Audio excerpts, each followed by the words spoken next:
ফ্যাসিবাদী সরকারের কাছে রাজনৈতিক নেতা, সাংবাদিক সহ সমাজের বিভিন্ন স্তরের মানুষ গায়েবী, মিথ্যা ও হয়রানিমূলক মামলার শিকার হয়েছে।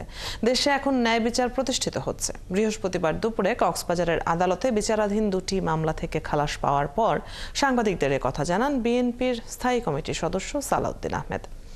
বৃহস্পতিবার দুপুরে কক্সবাজারের জ্যেষ্ঠ বিচারিক হাকিম আক্তার জাবেদের আদালতে এই রায় দেয়া হয়।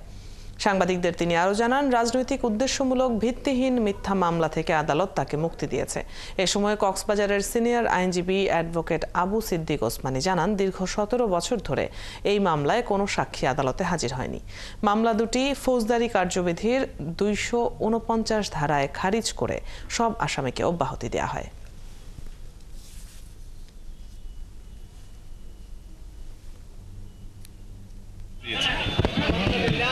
আজকে ন্যায় বিচার প্রতিষ্ঠিত হয়েছে।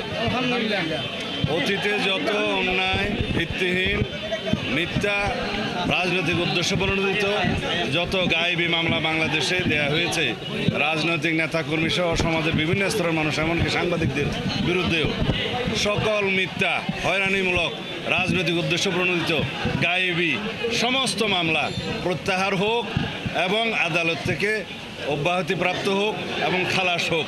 এই 3 প্রক্রিয়ায় বাংলাদেশের মানুষ মুক্তি পাবে ইনশাআল্লাহ।